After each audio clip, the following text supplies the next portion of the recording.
6, 5, 4, 3, 2, 1, 0. Real people, real issues, real life. Talk Recovery Radio. Live from the heart of the downtown east side, it's Talk Recovery Radio with Giuseppe Ganci and Darren Gaylor on Vancouver's Co-op Radio, CFRO 100.5 FM. From the streets to the studio, bringing you addiction recovery stories from real people with lived experience and real experts on today's issues.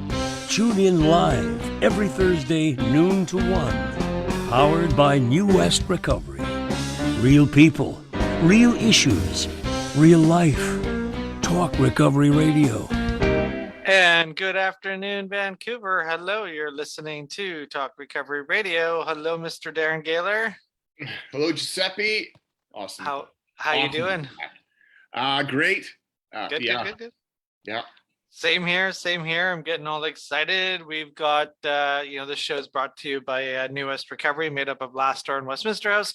We got Family Day coming up next weekend. So that's always exciting because we haven't done, we got to do Pride, but that was a bit small. Only 100 people could go to it. But we're starting to, dust off the dust on our tents and coolers and everything. So super excited to have Family Day coming up, which is a celebration of our family program with Westminster House.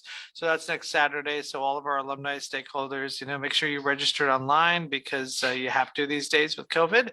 But so we're excited. You come in, you bring in the boys, Darren? Absolutely. All right. Got to have connection, got to have community. That's how this stuff works, and got to have friends. So, that's what it's all about. What's that famous guy saying, the opposite of addiction is connection. Well, it's true. It's not just a slogan. Make sure that you connect yourself out there with people that can support you and are like-minded. There's an election going on, Darren. What the heck? I'm scared to talk politics, but why?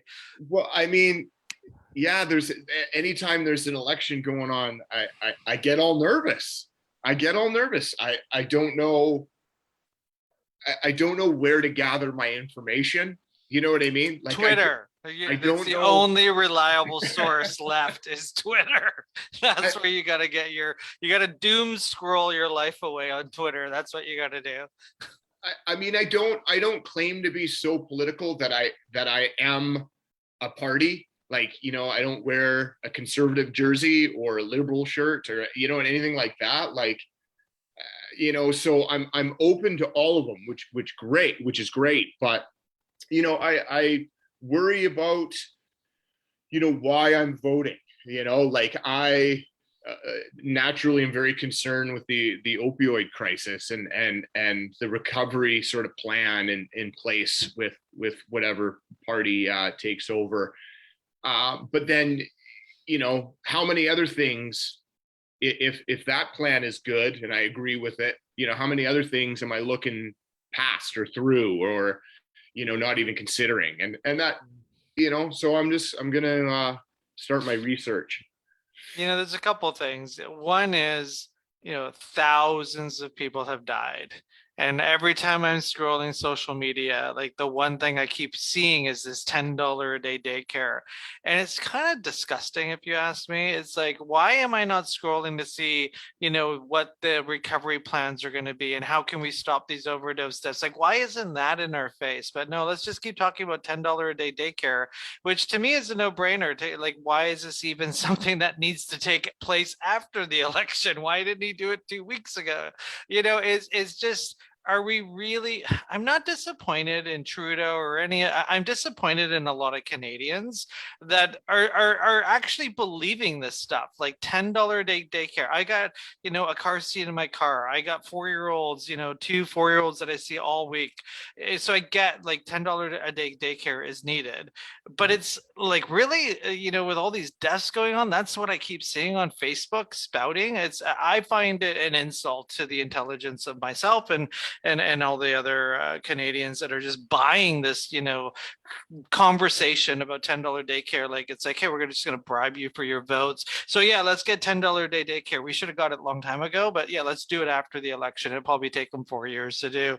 But here is what's really got me going, right? Okay. Because that hadn't got you going. No, that's just, your Twitter squirrel.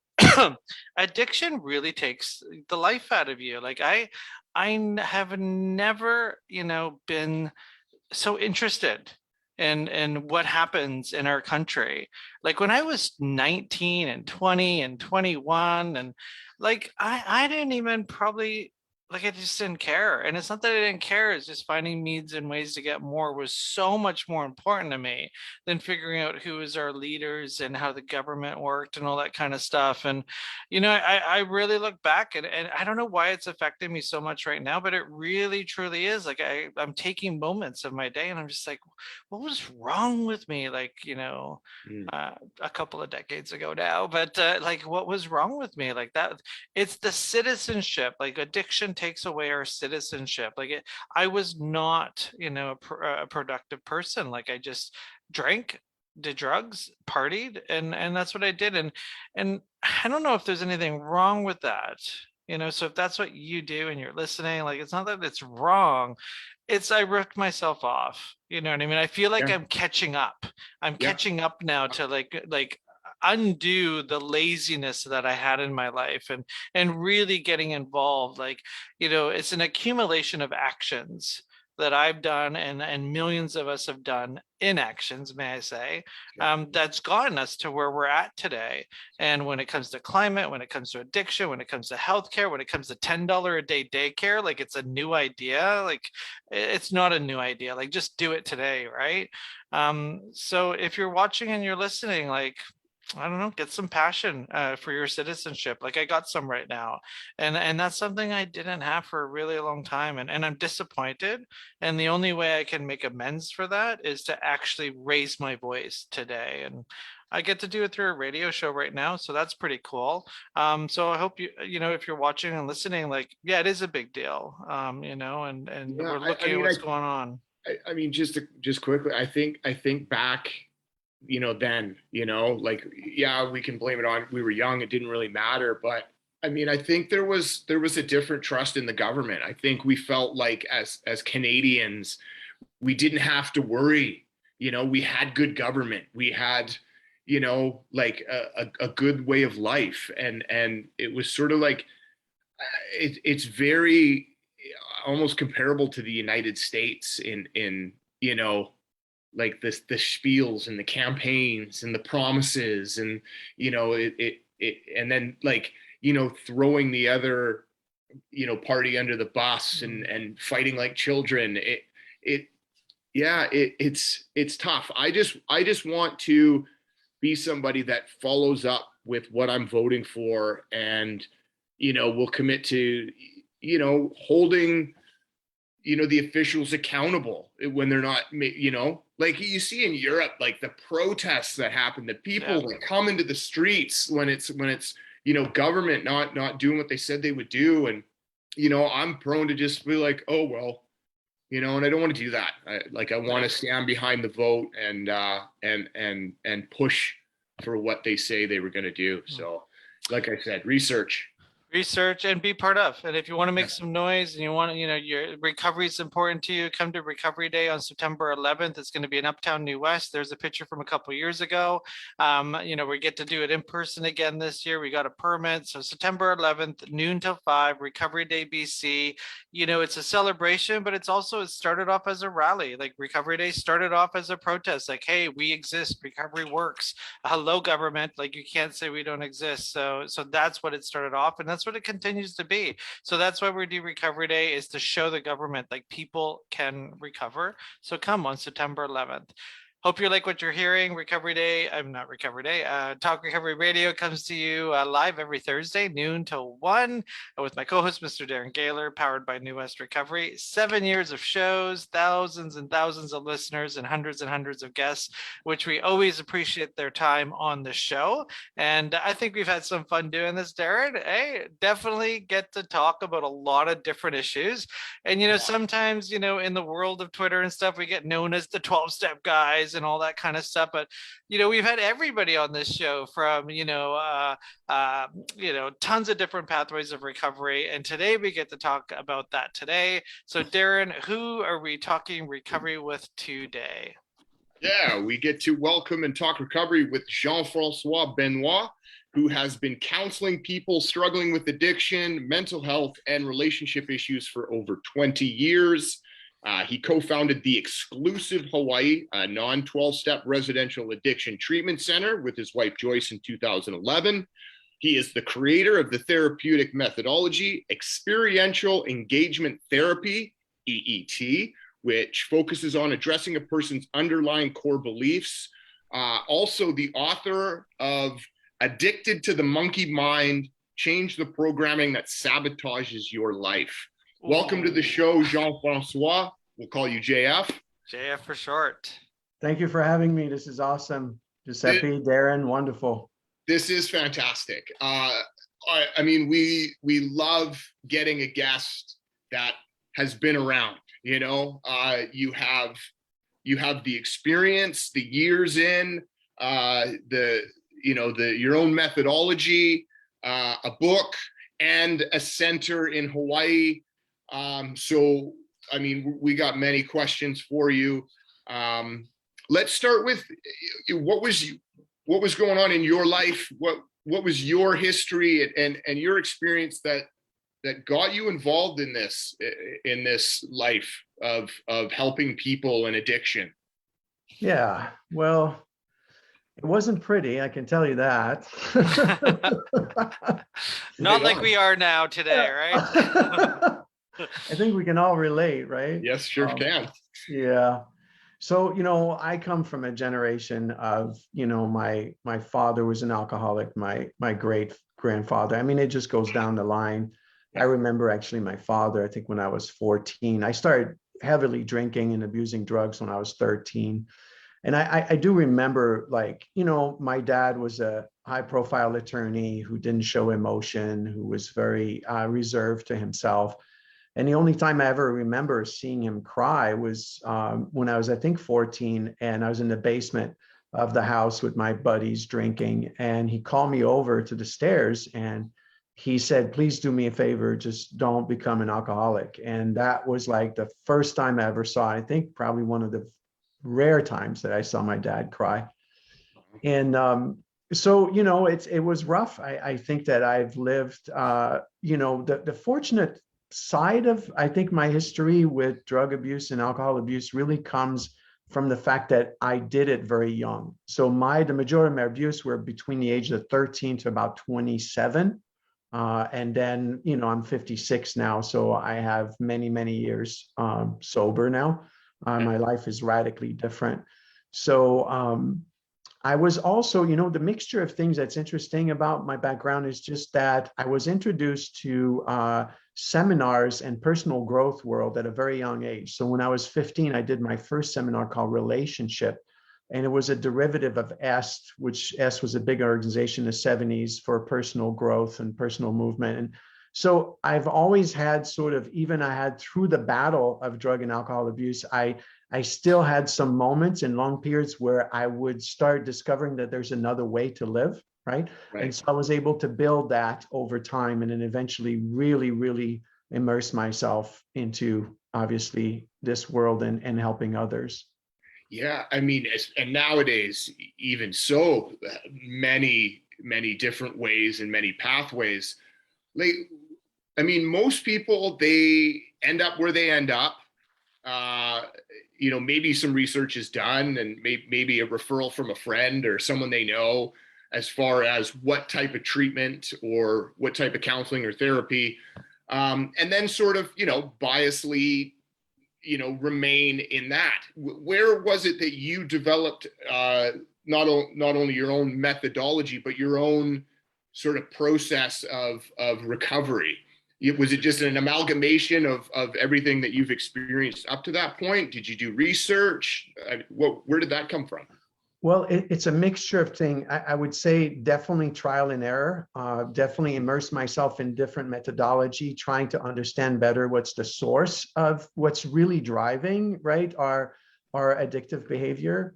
Mm-hmm. And now today, I would tell you that my answer is radically different. Even though I've studied a lot of different methodology, I've created my own. What I know for sure is that it's a lot simpler than we make it.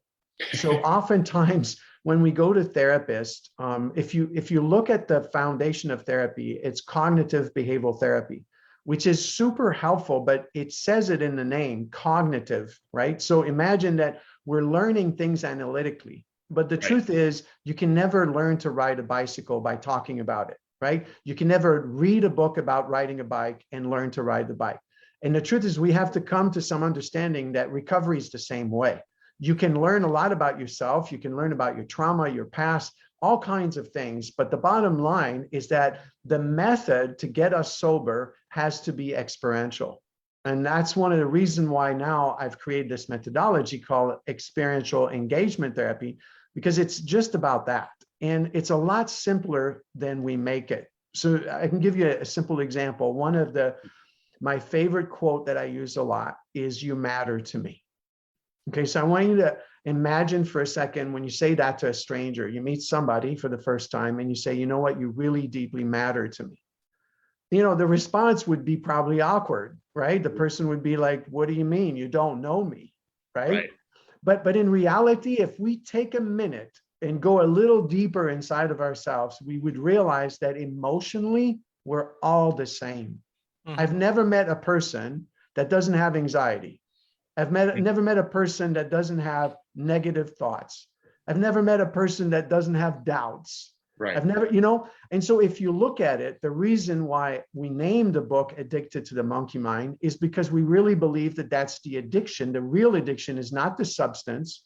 It's to a program and conditioned way of thinking, right, that leads to the behavior. So imagine we're all caught in a circular pattern of thought that is shame-based, fear-based, and what it produces in the body is an enormous amount of anxiety that then leads us to want relief from that. And so we have to use drug or alcohol or whatever it is that we use. And when I watch everyone, and I hope that anybody that's in recovery could begin to understand that, because just that perception can change everything. You know how we tend to think of ourselves as people who are different because we have an addiction, right? But if you switch that into a different perception for a minute and you realize that the people we're talking to that don't necessarily have a drug or alcohol addiction, ask yourself if you think they lose their temper with their partner or with their children, right? So that's the same behavior that creates disconnection. It creates the same result as an addiction. It's just that it doesn't have the same side effect, because alcohol and drugs will destroy your body and create all kinds of crazy things along the way. That's right. But the principle is still the same. Does that make sense? Oh, it totally makes sense. I mean, North America, for sure, especially here in Canada, we've turned the response to addiction and overdoses into just this little, this box of medical response where it's about the drugs. And really, we're not doing the rest of it. Yeah, in the beginning, it's about the drugs. Like, I showed up to rehab because of drugs. I didn't show up to rehab, because I thought I had this behavior problem. Like, I thought everything else was wrong in the world. And like, just, this crack stuff is just getting in the way. Can we slow down a bit? And still the world's messed up. It took time for me to realize that it was me in the equation all the time, right? And so I think that's what's happened to us is, people just want to take care of their drug or alcohol issue. And it's like, and parents, they just want to take care of their kids' drug issue. They don't realize, and we're not doing enough of this conversation that you're having, where no, it's everything. We got to take care of, the relationships with family, the relationships with money, the relationships to, bad behavior and all that kind of stuff. And so your experiential engagement therapy, I take it, is an opportunity for people to like, yeah, we need to worry about the acute symptoms of addiction, their medication and all that, but there's all this other piece to it too. So I have a question for you, because one of the pieces in here, non-12-step program and so forth. So in Hawaii, I've been to Hawaii, and thank you for your invitation to come tour your place one day, which is going to come, I hope. But what is going on, and why do we have these silos of healthcare? I wanted to hear from you. So like we work for a 12-step program. We're a 12-step program. We love it. We think if you don't want to come here, go to a non-12-step program. But there's this outside world that has this conversation like one's better than the other. What's your experience? Why do you have a non-12-step program? And how are we all friends? Yeah, thank you for asking that. It warms my heart that you're asking that question, because I think that everything that leads to being dogmatic or separation is a buildup of an identity that, instead of basically coming back to the statement I was saying, which is you matter to me, is more the truth. Like let's take a look at, I think this example will illustrate it. You see how we separate ourselves into thinking that we have an addiction, which we do, right? We're struggling with that. And it's kind of like we have to come to terms, I think, at some point in our lives that alcohol and me don't mix, right? So if I have a peanut allergy, okay, and I make sure that the world, when it's appropriate, knows that peanuts and me don't mix, okay? So that's a different way of sort of building more of a sense that it's kind of like, instead of seeing our lives that there's a constant issue, what if we could say, because it's not just addiction, look at it like phones right now today, right? I don't know if you've seen a documentary, The Social Dilemma, right? So it's introducing, if you want to think of yourself as an addict, then you have to realize that everybody else is. And that's the truth. That's really what I believe. And so that's the myth, I think, in our society that I would like to change about addiction, whether it's nothing to do with 12-step or non-12-step. It has to do with the fact that we have to realize that we're all the same and our addictive behaviors are different, but I don't know anybody that's not addicted. I just don't. I mean, you'd have to be pressed really, truly to find me a person that's not.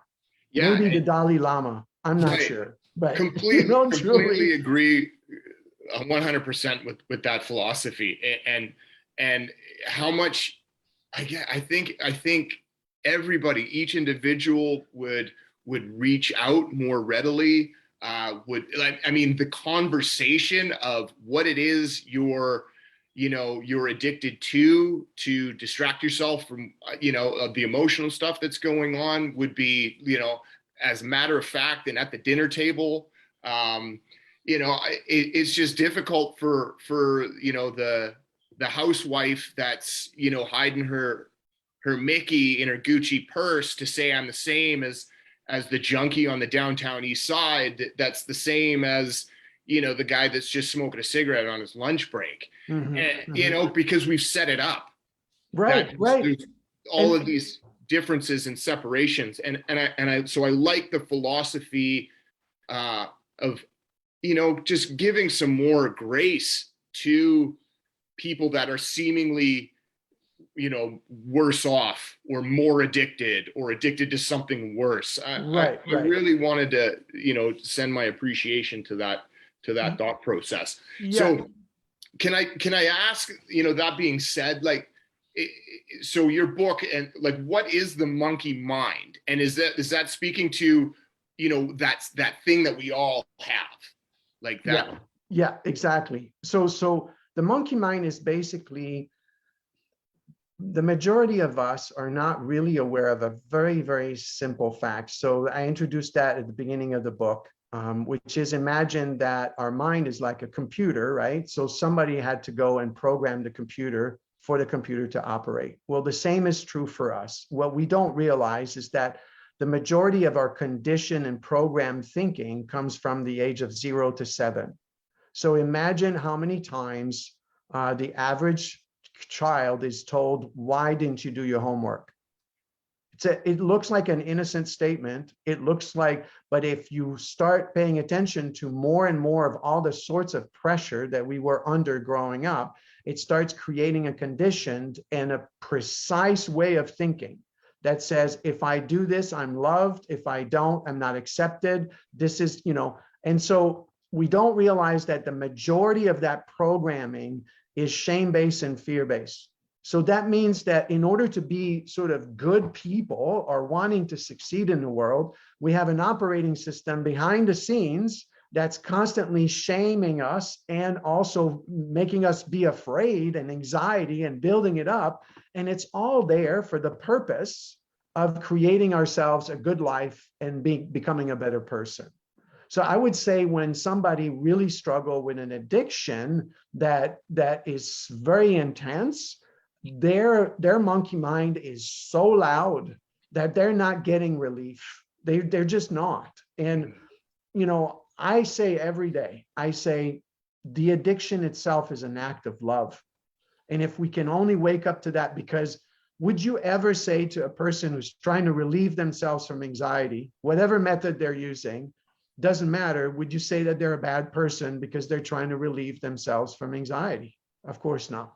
Right. So the whole book is set up so we get to understand, follow these two characters, which is really, we wanted to make it relatable. I think that's what's made the success of the book, is you follow Kevin and Elizabeth, right? And they have all the struggles that we have. They have an alcohol problems. Their friends have drug problems, and you meet all these people and they start really learning about this monkey mind and how they're trapped in it and how it's driving the behavior.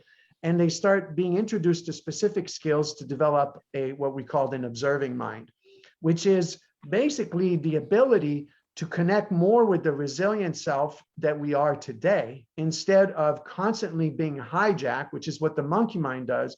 Is imagine that the body is retaining all of this shame-based, fear-based way of being raised.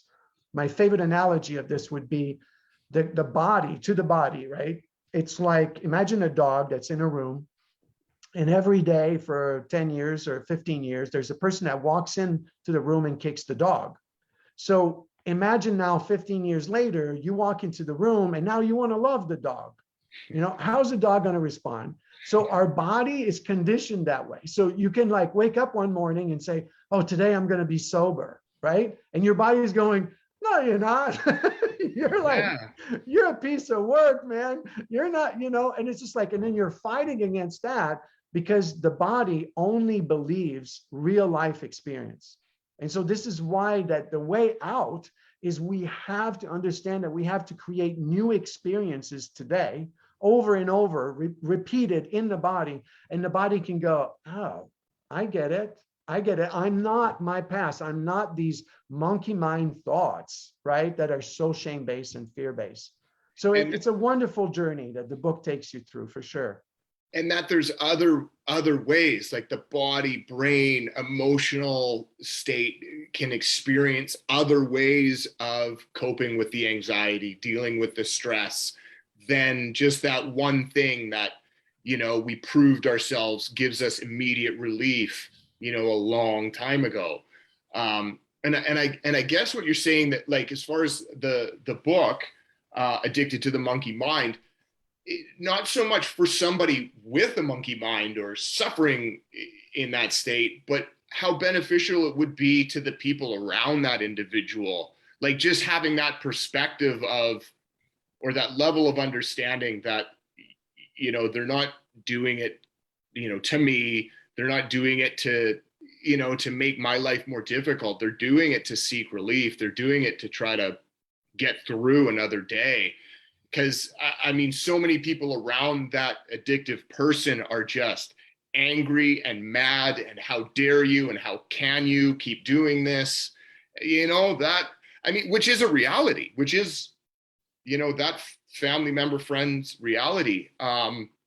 Well, let's talk about that, because that's huge right there, right? One of the things that is amazing that's happened in the last decade at our center is I would say, 80% of the people say things like, I wish my whole family could come here. So why would they say that? It's because while they're there, they're realizing that even though they have an addiction and maybe their family members don't, they're still suffering from the same monkey mind they're suffering from. And they're realizing, oh my God, it's just that they don't drink, but I do, right? So it's really important to understand that what is triggering all of us, okay, is that our sense of self-worth is being threatened. And so when it goes to extremes, some people can manage the level of threat that we experience, but for some of them, it's too high. It goes, and that's why that creates an addiction. You have to get relief from that, because otherwise you're just not going to survive, right?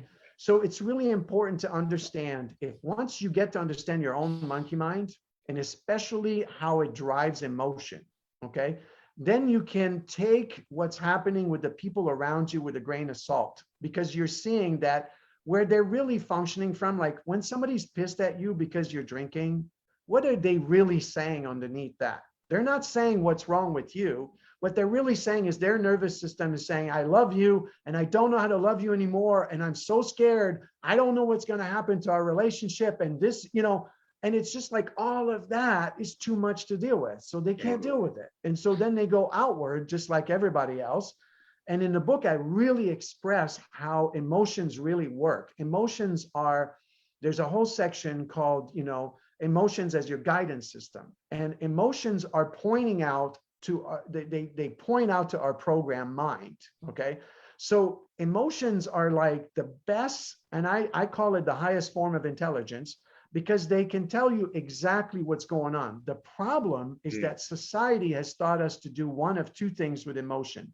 We either implode with them or we explode with them.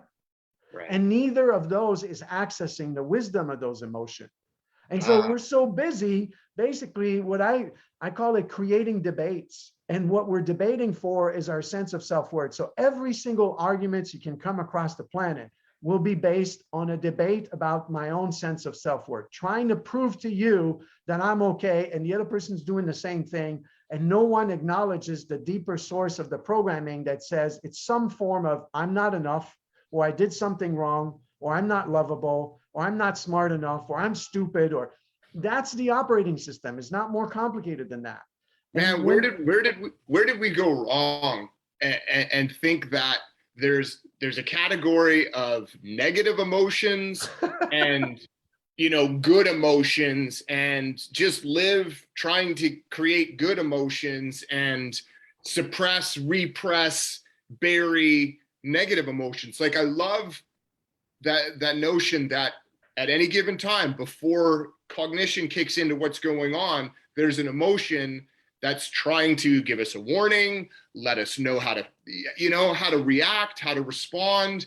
And somewhere we've learned that, I can't cry, can't feel, and so let's go at this huge experience in our life, maybe traumatic, maybe scary, maybe pleasurable, and think our way through it.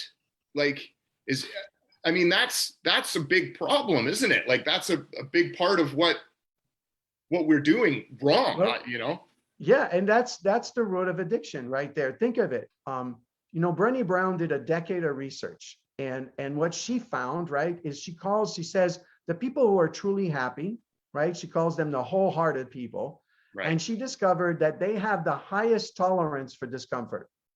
Well, what does that tell you? So that tells you that happiness, right, comes with the ability to handle all emotions, basically. And not, you see, the problem is that we see our emotion as a flaw in character. Yeah. And that's really misleading. I remember we had on our show a while ago, I can't remember who she was, Darren, but she told a story on how in an old world, when someone dies, a wife's husband dies, the entire community would cry with the woman, and everybody would mourn and cry and wail and all of that and let it out. But today you go to an emergency room and a husband dies and the wife starts wailing. It's like, here's some medication to calm down and suppress that, and take these antidepressants, and it's completely changed our way of mourning, our way, if you're too happy. I mean, obviously we don't want to devalue anyone's diagnosis for whatever issues they may have, but I mean, we have a youth program, and I mean, some of these teenagers, they're just horny teenagers that want to be mischievous. I mean, they're 14, they're 15, they're 16, but everyone's throwing medication at them so they can just be proper in groups, and it's just like, wait a minute, like, let them be kids. We've kind of changed the way people should behave, and a lot of that has to do with social media and all that kind of stuff. So the solution to all of that is, what is the solution to all that? I mean, is it meditation? Is it, religion? Is it connection? Like, what are some tips that you got for our viewers to get grounded, to be okay with their emotions? Yeah, thank you for asking that. And it could be the biggest game changer for all of us, is to realize I now know that my emotions, and being able to own them and integrate my emotions, is the greatest power in the world. It really, really is. So I want to give you some practical ways to look at emotions, okay? So the issues you have to watch initially. So the first thing that I would invite anybody to do is to build a breathing practice, because breathing, and I'm not talking about meditation here, okay? Some of my favorite quote from a wise man who said, it took me 20 years of meditation to figure out I wasn't meditating. And so here's the truth about that, is that what we need to understand, when I first started this, I do a circular breath, which I recommend to do, even if it's just 2 minutes, and you time yourself. It's really important to time yourself, but you try to breathe from your belly, okay? And you just breathe through your nose, in and out, and imagine a balloon that you fill up and then you empty. And as soon as it's empty, you fill it back up. And even if you just start with 2 minutes, it's good enough, right? But you try to do it and build it up. We found that about 15 minutes of this circular breath, once or twice a day, would be the ultimate thing you could ever do. But if you do it twice a day for 2 minutes, that's fine. Build it up to 5, right? But here's the key to this, is that imagine that your nervous system and your emotions are a source of information.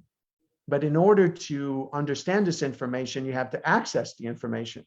So it's like, for us, when we have an emotion and we discharge the emotion and blame the world or somebody else, we don't have access to the emotion. And when we implode with it, it's a form of shutdown, which leads more to depression kind of thinking. So we're not accessing the emotions there either, okay? So the first place to go is to be able to access the body. So I say, like, imagine you want to build a relationship with your body, and you want to make sure, right, that you're gonna know that your body's talking to you. Okay, so other ways to do that, some people, it's really hard to sit and breathe. So I recommend, I also have like a little trampoline, those mini trampolines, and you just basically step on it, not to exercise, put your timer again for 5 minutes and barely bounce on it, barely, just like back and forth bounce. And then allow yourself to witness whatever experience is rising up in your body, whether it's emotion or whatever it is, you're learning to be the witness. You can do the same thing with a power walk, right? You could go around the block and walk vigorously, and then be aware. And it's a matter of what you focus on. So you want to focus on, like, there's things going on in my body. There's emotion that are like the weather, Okay, so that's the first step, is to know that you have to access your body, and it's different than the mind. Okay, I'm not talking about accessing thinking here. I'm talking about just recognizing. It's as simple as I start breathing, I go, wow, I'm really hangry right now. Okay, now that's information. Once I have and I touch an emotion, okay, now I want to know what is, and it's a simple shortcut that I've developed, what is creating that emotion, right? So for most of us, we're trained to believe that it's an outside circumstance. But what you have to know is the shortcut is what part of me is being threatened in this moment? Because that's what's creating the emotion, right? Right. So I'll give you some practical example. Let's say your partner says, why didn't you do the dishes? And the person gets upset, okay? In that moment, if you follow the anger and you ask Joe and say, Joe or Susie, why are you upset? What would be the answer, the typical answer? What do you think, Giuseppe? I mean, I just want to point out here that this whole conversation about doing dishes is something that, you know, happens on a daily basis every day. And I always look at it, though, if I may, is I've learned to stop asking why you haven't done the dishes and just do the dishes, because it's one of those things where it's like my expectations of people is almost like a weapon. It's like, you know what, I have a, you know, why aren't you doing this? Why are you doing this? Why haven't you? And it becomes this weapon that I do on people. And now I've just learned, you know what, if I have to ask, I might as well just do. So take a look at what you Why just said. haven't Though. You would maybe be my response. What? Say that again, Darren. Like, why haven't you? Why don't you do them? Right. Okay. So those. So take a look at that response. Right. So that's a defensive response. So imagine that everything that's defensive in my body is related to some irritation, some anger, some sadness, or whatever it is. Okay. So as soon as I start going external, now you're going to enter a debate. Mm-hmm. That's it. It's that simple. Okay. Mm-hmm. And the debate, you cannot stop it. Once you start it, good luck getting out of the debate. Yeah. But you know what, we're laughing, but that takes skill. You know, like somebody had to teach me that, because you know, I've had roommates and then I'd be like washing the dishes and making sure everything's making noise so the neighbors, you know, a block away know that I'm doing the dishes, right? And then, you know, a good friend of mine, Gail, she, like, you know, has, you know, some years in recovery, and you know, you know, we did some conversations about, you know, expectations, and if, you know, just do the dishes if you want them done, get a maid, you know, all that, like have some productive conversations rather than fighting. And dishes is just one scenario. I mean, the scenarios are endless, and it's like, how do I keep my serenity in all this? But I didn't know that a decade ago. Like, I mean, it's just, we have to honor what we learn. And I think that's one thing we try to do on this show, is after we learn this new behavior, we kind of just move on in life. But I like to point out, like, we need to honor what we've learned. Like, even for you, you know, it's just like, I had no idea it was my behavior. Like, I thought it was the alcohol. I thought it was the drug. I thought it was the government, you know what I mean? And then I've learned that it wasn't. And I think part of this whole process of healing is honoring the work that you've done. So if you've done work, honor that, because absolutely. So Yeah. there's two steps here that are super important. Okay. The first step is to acknowledge the emotion. So imagine now, in both of your responses to the dishes, you respond by doing them. You respond by saying, well, why don't you do it? Okay. So imagine in that response, instead of going to the response, the first thing you say is, I'm noticing the dishes are not done, and I'm noticing that I'm feeling some anger. Or I'm noticing that you just asked me to do the dishes, and I'm noticing there's anger here. Okay, so think of it, that's not that hard to do. It isn't. It's just, that's the truth. So you got to learn. That's the first step. And if everybody practices that, then you're golden. Okay. Yeah. Now here's the second thing. Once you've acknowledged the emotion, okay, I can already tell you the answer. It doesn't matter what the emotion is. Okay. You have to learn to breathe and say, I'm not enough. Just say that out loud. I'm not enough. Okay. Now, as you say this out loud, I do this all the time. Okay. I'll look at my wife and I say, you know, I noticed you asked me 3 things. Okay. And I'm noticing I'm feeling really angry right now. And I'm noticing that I'm thinking that somehow I'm not enough, that somehow me not doing the dishes or some version of that, somehow I'm not enough. Are you thinking that I'm not enough? So now what I've done is I've taken the equation away from the dishes. It isn't about the dishes. I Right. brought it back to my nervous system. My nervous system needs to know right now, right this second, if I'm enough. That's why the anger showed up. So even if the person doesn't collaborate with you, it doesn't matter. The fact that I asked that question out loud, my body and my whole being will recognize the absurdity of this question. Totally. So it's absurd. It's an absurd Totally question. absurd. What do you mean? It's like, if I was to phrase it differently, I would say, okay, well, let's take a look. Do you believe that doing the dishes or not doing the dishes makes you a person that matters? Is that how you define a person that matters? A person that does dishes is a person that matters, and a person who doesn't matter? Makes no sense. No, it makes absolutely, and that's Why do we do that? Why do we put the notion of having not done a simple task like the dishes to a place of not being enough? So imagine that 0 to 7 development. Yes, exactly. It is. And it's kind of like this. So imagine one of the things that we teach at the center is, imagine you're born out of pure essence. And pure essence just means that they are 4 main characteristics of these essence, which is value, love,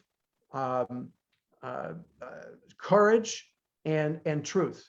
And those 4, okay, basic, are just basically they are who you are. It's not a concept, right? But Right. we're not raised in a world of essence. We are raised in a world of performance. So We're imagine, taken out of that. right? So imagine what happens. So imagine your pure value. Try to understand it first, kind of like conceptually, because this is not something we can actually fully get conceptually. Right. It's something that we experience over time. But let me try to describe it. So if you come in the world as pure value, and then you're raised in the world of performance, the world of performance starts saying, who are you, right? How do you decide if you're valuable? Who decides if you're valuable in the world of performance? Well, Yeah. It's your teacher, it's your mother, it's your father, and your father attaches your value based on whether you do your homework or not. And so now you start going away from yourself into the world of performance. So who tells you what you should believe?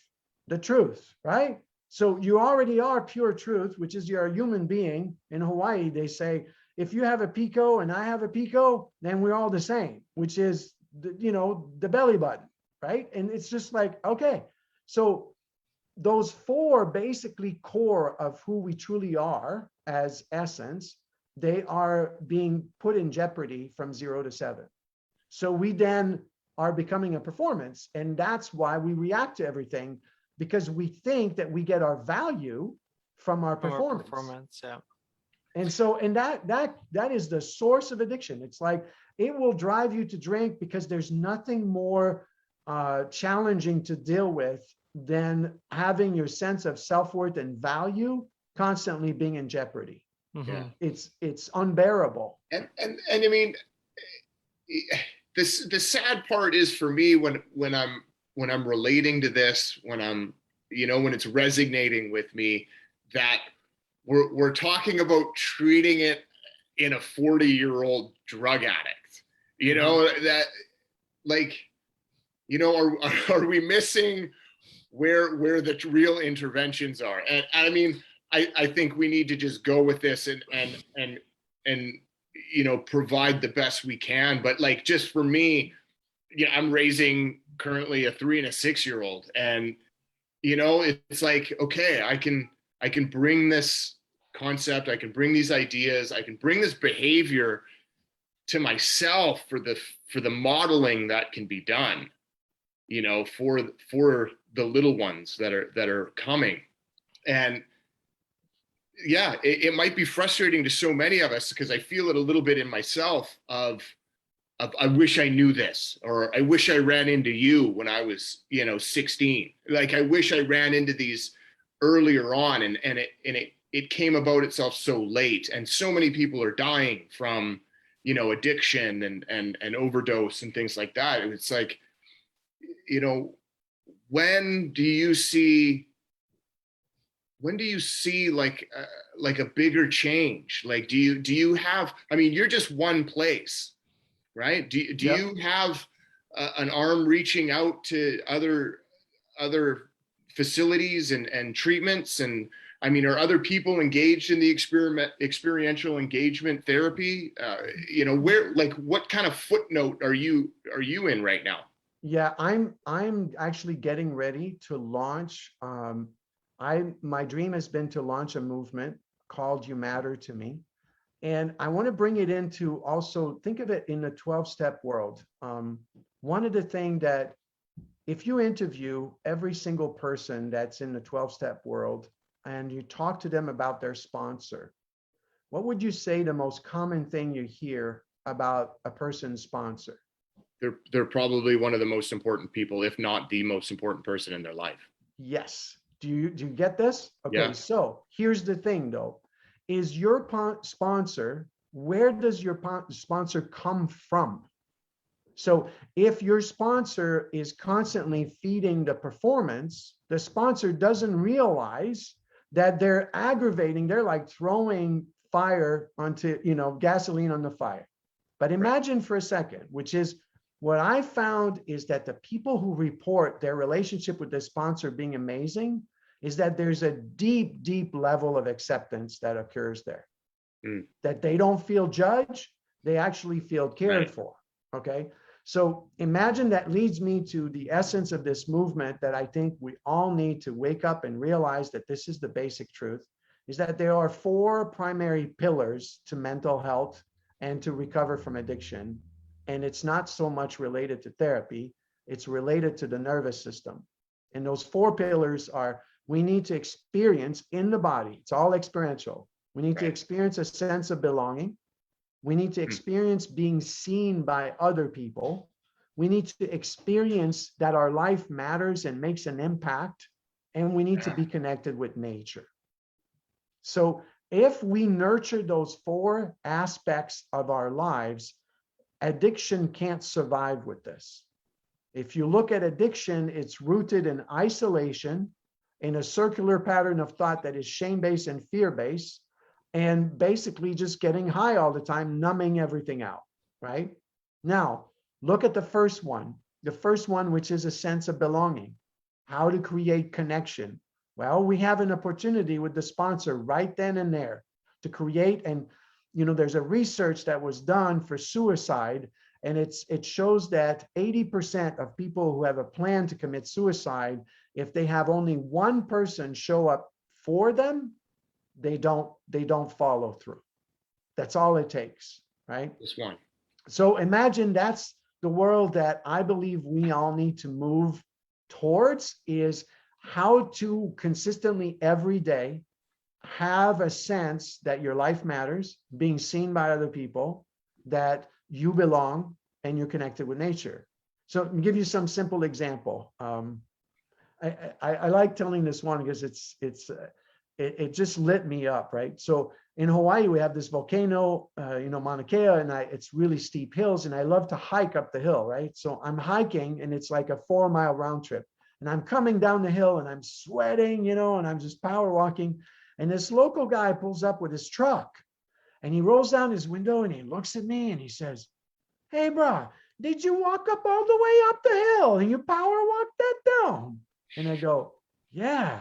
And he goes, "Oh, you're an animal, brah." And he smiles, and he just rolls up his window and takes off. And my whole being stood there, and I was like in heaven, like my whole nervous system. And so why is that? Is because he saw me. Yeah. And the nervous system is craving that. It's craving connection, being seen for who we are without judgment. And it wasn't even a performance. It was literally saying, "Hey, I see you being that physical in your body." And my body's going, "Yeah, I'm doing that. Thank you for seeing me." So how many opportunity do you think we have in a day where we could nurture that?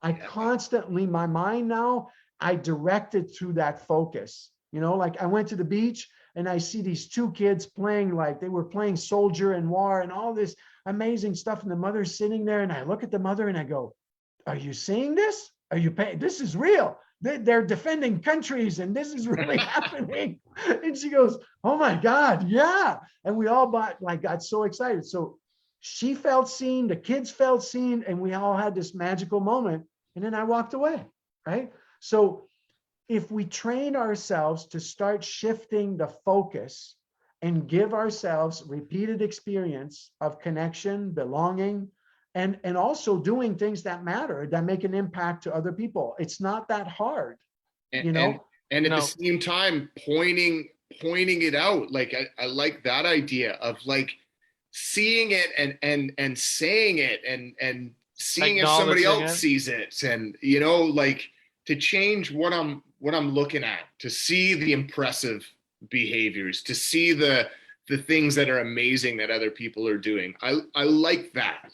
I like that because it's almost like a natural state for, I think, most of us, and for me too, to just, you know, to look at what needs improvement and to look at, you know, like with kids, especially, I think that's where it comes from, to look at what they're not doing enough of. And, you know, like rather than only focus on like what's great, what's amazing, like what's being done well, and why do I shy away from mentioning it to someone I don't know or to a stranger on the street?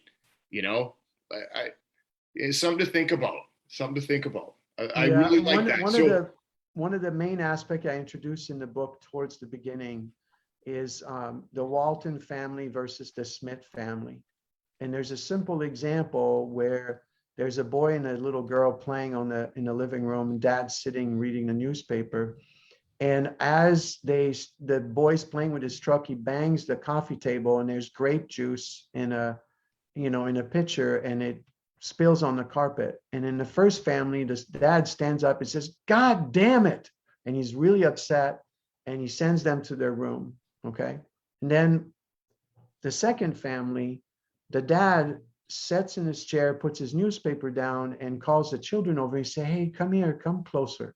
And as they come closer, they're really, you can tell their nervous system is shaking. They're really afraid, both the little girl and the boy. And he grabs both of them, lifts them up, puts them on his lap, and holds them. And then he breathes with them and holds them.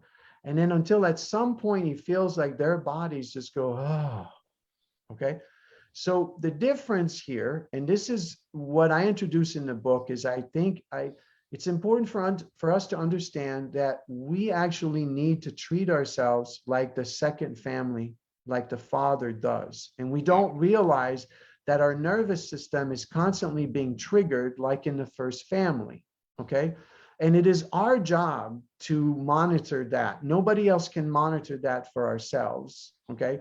And here's the real understanding of this principle is that we form a conscience between the age of 0 and 2. When you are told repetitively not to put your finger in the electrical outlet, all the things that we're told is these are survival skills and we need them to survive, okay? Right. So, but what that builds in the operating system is that we already know what's right and what's wrong. When a 7-year-old steals something from a store, okay, he doesn't need to be told that that was wrong. His nervous system already knows it. It was built into the programming. So what we don't realize is we live in a society that thinks that we need to be reminded, right, that we did something wrong. But the truth is, what we actually need is the nervous system needs to be integrated, and it needs to know that it's okay. So the second family, and imagine treating ourselves this way or treating other people this way, is when we do something and we make a mistake or whatever it is that we did something wrong, we are able to self-regulate ourselves and realize I didn't do anything wrong. Do you understand? It's like making mistake is part of life, right? So without that ability to integrate our nervous system and focus on that, then we end up constantly going externally. We end up having to soothe the nervous system with drugs or alcohol because we have no other option. Well, I mean, 15 years, almost 16 years ago when I got clean, I wish I knew of the exclusive in Hawaii. I know in my heart I'd be a Hawaiian by now. You know, we were running out of time here, but the exclusive Hawaii, I mean, if everything you've been talking about is the premise of you know, what you do there and how you treat, you know, your residents and the people that come, I have no question that, you know, they're learning everything that's essential, you know, to not only ridding themselves of addiction, but like really considering how they're going to live their life to maintain a life that doesn't need, you know, addiction. And that's what I've, you know, found out so many years later, of like really just how little it is about the actual thing I was addicted to, and how just a constant awareness and a constant level of understanding myself and you know, to constantly be reminded of yeah, what's not working but also what is working. And I like that, you know, you matter, and to be in that sense of mind, you know, that's where I'm going for the rest of my day, is, you know, thinking that and saying that as much as I can to those around me. And I appreciate the conversation. Jean-Francois Benoist. Again, the book is Addicted to the Monkey Mind, Change the Programming That Sabotages Your Life. Check that out. We'll have, you know, your Twitter, Facebook, and everything on our Facebook page. Jean-Francois, thank you very much. Thank you for being on the show, and Thank you for having me. And I want to emphasize this one last thing, is that my favorite version of the book is an audiobook. So I really recommend that, because there's a lot of characters and conversation, and you can download it on your phone and listen to it. And I've had so many compliments on the audiobook, so I highly recommend that. It's a great resource. And you can get that link on Talk Recovery's website. Thanks for being on the show, powered by New West Recovery, coming to you live every Thursday, noon to 1. Shout out to Vancouver Co-op Radio, 100.5 FM. Thank you very much, everybody. Take care. See you next week, Thursday. Darren. Thanks. Bye-bye. Thanks, Jeff.